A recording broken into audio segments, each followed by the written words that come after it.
दोस्तों नमस्कार। दोस्तों मैं सतबीर सिंह अपने YouTube के भारत लिंक ग्लोबल चैनल पर आपका स्वागत करता हूं। दोस्तों कल आईजी पूर्ण कुमार जी का अंतिम संस्कार हो गया। बहुत अच्छी बात है, सरकार के ऊपर जो प्रेशर था वो कम से कम वो दूर हो गया और ठीक ठाक उनका अंतिम संस्कार होगा जो हो भी जाना चाहिए था। और आज अंतिम संस्कार हो गया संदीप लाठर जी का, जिन्होंने सुसाइड की थी, और ये भी अच्छी बात है। लेकिन दोस्तों दोनों के अंतिम संस्कार में एक फ़र्क है, और वो फ़र्क है सरकार का भी फ़र्क है, परिस्थितियों का भी फ़र्क है और हर चीज़ का फ़र्क है। तो आज हम थोड़ा सा उसी फ़र्क के ऊपर चर्चा करेंगे कि सरकार ने किसको क्या दिया और किसको झुंझुना पकड़ा और किसको वास्तव में न्याय किया या करने का प्रयास किया। चलिए दोस्तों, जिस दिन से आईजी पूर्ण कुमार जी ने सुसाइड की थी ना, उसी दिन से जैसे ही उनकी धर्मपत्नी जापान से आई तो उन्होंने पोस्टमार्टम करवाने से मना कर दिया और न अंतिम संस्कार और पहले एफआईआर दर्ज करवा के सरकार को ये बोल दिया कि जब तक इन आदमियों को, जिनका नाम पूर्ण कुमार जी ने अपनी एफआईआर में सुसाइड नोट में लिखा था, उनको टर्मिनेट करके ने जेल में नहीं डाला जाता, तब तक इनका अंतिम संस्कार नहीं होगा। तो दोस्तों सरकार ने मनाने का तो प्रयास किया है। हमारे सैनी साहब थे वो भी वहाँ बार बार जाने लगे, जो दलित समुदाय के मंत्री थे उनको भी बार बार भेजने लगे, और जो अधिकारी थे उनको भी बार बार भेजने लगे। लेकिन अवनीत कुमार जी है, उन्होंने इस तरह का किसी भी तरह का मानने से मना कर दिया और उल्टा सरकार को ये कह दिया कि पहले इनको टर्मिनेट करो, इनको जेल के अंदर डालो, तब बात करोगे। उसकी रिटर्न में सरकार की कार्रवाई की रिटर्न में कॉपी दो। तो सरकार के फूले हुए थे हाथ पैर, और खासकर सैनी साहब को ये समझ में नहीं आ रहा था कि परिस्थितियों को कैसे डील करें, और वो इस चीज़ से इतने ज़्यादा घबराए हुए थे कि उन्होंने सबूत भी घबराने का दिया। जब एक प्रतिनिधिमंडल उनसे मिलने गया तो उन्होंने साफ कह दिया, भाई मेरे हाथ में नहीं है एक चपरासी की भी ट्रांसफ़र करने की, तो मैं कुछ नहीं कर सकता। कहने का मतलब ये था कि उनके हाथ से बाजी निकल चुकी थी, और अब पूरी की पूरी हरियाणा सरकार को ये समझ में ही नहीं आ रहा था कि मामले को कैसे सॉर्ट आउट करें।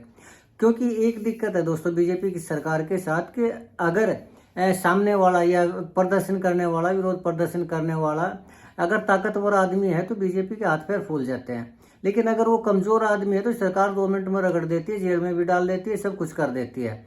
अब आपको वो दिल्ली के अंदर पहलवानों का प्रदर्शन याद होगा ना, धरना प्रदर्शन, विनेश फोगाट, बजरंग पूनिया जी, साक्षी मलिक और जितने भी पहलवान थे, ये उन्होंने आंदोलन किया। जैसे ही खाप बीच में आई तो सरकार के ऊपर प्रेशर महसूस किया, और जो ब्रजभूषण शरण सिंह है उनको न सिर्फ एफआईआर दर्ज हुई, उनको पद से हटाया, और जो ये पहलवान थे इनको इलेक्शन भी लड़वाया। यानी कहने का तात्पर्य ये है कि पूरी की पूरी जितनी भी इनकी मांग थी वो मांग सारी स्वीकार कर ली सरकार ने।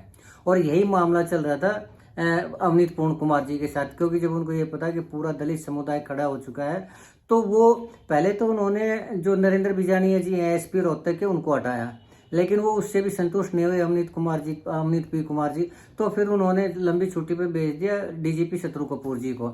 और अगर 1-2 दिन का और टाइम लगता ना तो यकीनन था जितने भी और उन्होंने नाम लिखे थे आईजी साहब ने, तो उनके ऊपर भी कार्रवाई होती। लेकिन अब इसको सौभाग्य कहिए या दुर्भाग्य कहिए, ये अपना रोहतक के जो एसआई थे संदीप लाठर जी, इन्होंने सुसाइड कर ली, और उस सुसाइड नोट में हुए आईजी पूर्ण कुमार जी का सारा कच्चा चिट्ठा खोल गए। और न सिर्फ पूर्ण कुमार जी का बल्कि उनके परिवार के ऊपर भी उंगली उठा गए, अवनीत कुमार जी के ऊपर भी उंगली उठा गए, उनकी लड़की के ऊपर भी उंगली उठा गए। तो जैसे ही उनका सुसाइड नोट सामने आया, अब मामला एकदम से यू टर्न हो गया, पलट गया मामला। और जब ये अवनीत कुमार जी ने ये देखा कि अब मामला उल्टा उनके ऊपर आ सकता है, तो न सिर्फ उन्होंने उसकी इजाज़त दी, पोस्टमार्टम की इजाज़त दी, बल्कि अंतिम संस्कार की भी इजाज़त दी, और सरकार को रिटर्न में दे भी दिया, और सरकार किससे संतुष्टि भी दिखाई। जबकि वास्तव में वो सिर्फ 1 दिन पहले सरकार के साथ वो आंखें निकाल रही थी, गुर्राने लग रही थी, आदेश के लहजे में बात करने लग रही थी, और तुरंत 1 दिन के बाद फिर वो समझौते के मोड पे आ गई। लेकिन दोस्तों जैसे संदीप लाठर जी ने सुसाइड किया ना, तो ये नायब सिंह सैनी जी के लिए एक बहुत बड़ा रिलैक्सेशन पॉइंट था। यानी उनका एक तरह से जो अजलत उनके गले में पड़ी हुई थी वो एकदम से ख़त्म होगी, और वो तुरंत भागे आए इनके घर पर लाडौत में आए, जहाँ उनके मामा जी का घर था संदीप लाठर जी का, और उन्होंने उनको सांत्वना दी, संवेदना प्रकट की, और जो डिमांड उन्होंने उनके परिवार ने मांगी उसके ऊपर आश्वासन दे दिया, यानी आश्वासनों का झुंझुना दे दिया और चले गए। तो दोस्तों अब बात ये है कि जहाँ पी अमनीत कुमार जी की सारी बातों को वो मानने लग रहे थे, सैनी साहब मानने लग रहे थे, और 1-2 दिन और रुक जाते तो बाकी के जितने 14-15 और थे वो उनको भी जेल में डाल दिया जाता, एक्शन लेता, एफआईआर दर्ज होती। लेकिन जब ये एएसआई संदीप कुमार जी, जब ये दिखाई दिया कि जाट कम्युनिटी से, चलिए एक ग्रामीण कम्युनिटी से हैं, जाट नहीं कहता मैं, ग्रामीण कम्युनिटी से हैं और एक डाउन टू अर्थ हैं, यानी एक ये लगा लीजिए निम्न परिवार से हैं, जिनके पीछे इतनी ज़्यादा बड़ी ताकत नहीं थी, कहने का तात्पर्य ये था। तो उन्होंने उस चीज़ को इतना वो लिया कि जो उन्होंने डिमांड की, उस डिमांड के ऊपर भी ऐसा झुंझुना पकड़ा दिया। क्यों? क्योंकि वो जानते थे एक बार अंतिम संस्कार हो गया तो उसके ऊपर बाद में उनकी बात सुनना ना सुनना ये मुख्यमंत्री जी के ऊपर डिपेंड है। और वो जो उनके अधिकारी थे वो और जो वो थे, ऐसा झुंझुना पकड़ा गया उनको कि अब उनके परिवार वालों को ये समझ में नहीं आ रही। हालांकि उनके परिवार वाले संतुष्ट दिखाई दे रहे हैं, लेकिन वो संतुष्ट इसलिए दिखाई दे रहे हैं कि उनको ये लग रहा है कि सरकार उनकी मांगों को पूरा करेगी और उनका परिवार जो आगे वो ठीक रहेगा। लेकिन अब दोस्तों उनकी मांगों के ऊपर डिपेंड अगर हम थोड़ी ही चर्चा करें तो वो देखते हैं कि उन्होंने क्या मांग मानी और सरकार ने क्या आश्वासन दिया। सबसे पहले तो दोस्तों परिवार ने डिमांड की थी एफआईआर दर्ज की, तो ठीक है जी, एफआईआर की उन्होंने दर्ज कर दी और उसकी कॉपी मांगी तो कॉपी भी दे दी उसके संदीप लाठर के परिवार को। लेकिन दोस्तों इस एफआईआर में मैं ये कहना चाह रहा हूँ, पूछना चाह रहा हूँ, संदीप लाठर जी के परिवार को बताना भी चाह रहा हूँ कि एफआईआर से फ़र्क क्या पड़ता है। अब मान लीजिए ये तो डीजीपी थे शत्रुजीत कपूर जी थे या ये जो एसपी थे, इनके ऊपर एफआईआर दर्ज हो भी जाती तो क्या फ़र्क पड़ता था, वो कोर्ट में जाके छूट जाते, क्योंकि एफआईआर की वैल्यू कहीं पर भी कोर्ट के अंदर नहीं है। कोर्ट के अंदर सबूत की वैल्यू है, सबूत ही नहीं मिलेंगे तो एफआईआर को तो 2 मिनट में खारिज कर देगी कोर्ट, उससे क्या फ़र्क पड़ेगा। और ये बात अमनीत कुमार जी को तो पता थी क्योंकि वो इन सारी चीज़ों को जानती थी, इसलिए एफआईआर की बजाय वो उनको टर्मिनेट और पहले जेल में डालना चाह रही थी, ताकि कम से कम ये तो कि एक बार जेल में तो पहुंचा दें उनको। लेकिन संदीप लाठर जी के परिवार को इसकी वैल्यू का पता ही नहीं था एफआईआर की का। वो तो ये सोचते थे एफआईआर दर्ज करने का मतलब सजा, जबकि वास्तव में ऐसा नहीं होता।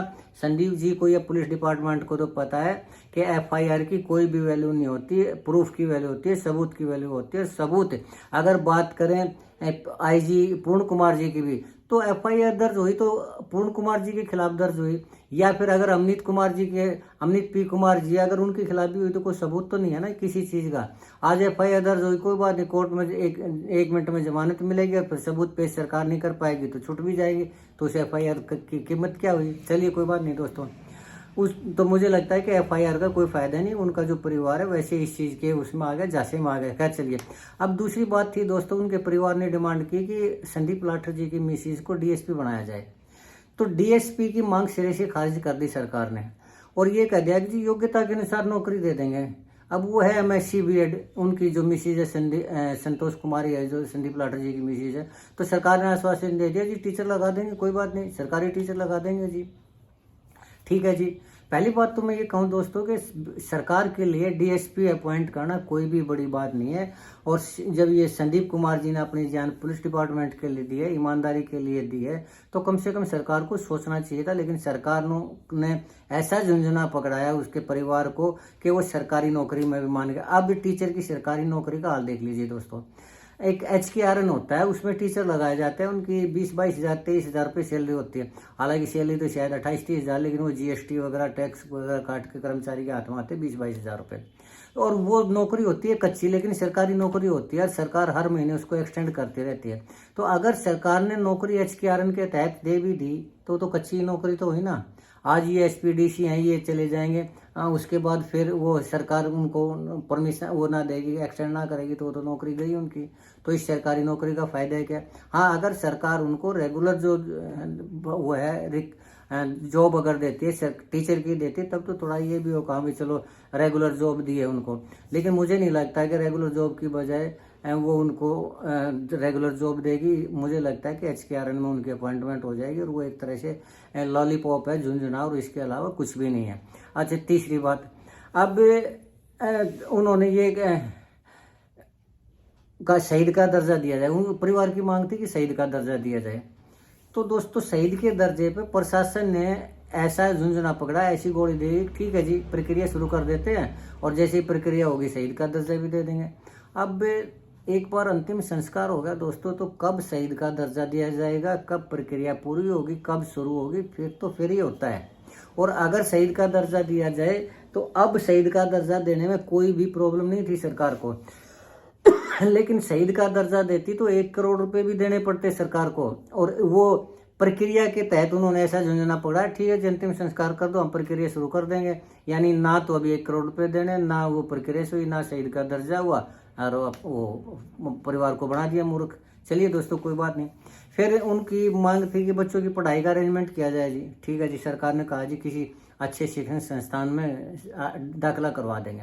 जबकि नियम तो ये है कि 5 लाख रुपए तो अभी कैश देने चाहिए बच्चों की शिक्षा के लिए, सरकार का नियम है।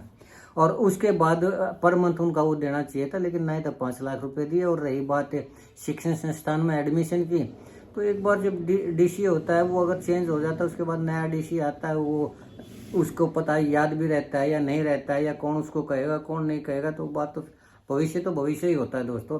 तो मुझे लगता है इस मामले में भी उनके परिवार को मूर्ख बनाया गया, इससे ज़्यादा उनके परिवार को फायदा नहीं होगा। हाँ, एक मांग सरकार की ने उनकी जरूर मांगी है कि राज्य के सम्मान के साथ उनका अंतिम संस्कार हो, तो इसमें मानने में कोई नुकसान भी नहीं था, क्योंकि सरकार के पैसे तो लगने नहीं थे। सिर्फ एक दिन जाके न राज्य के तिरंगे के साथ उनका अंतिम संस्कार करना था। जो डीसी थे और प्रशासनिक अधिकारी थे, उन्होंने अपनी हाजिरी लगानी, वो लगा देंगे, कोई बात नहीं, लगा दी होगी उन्होंने।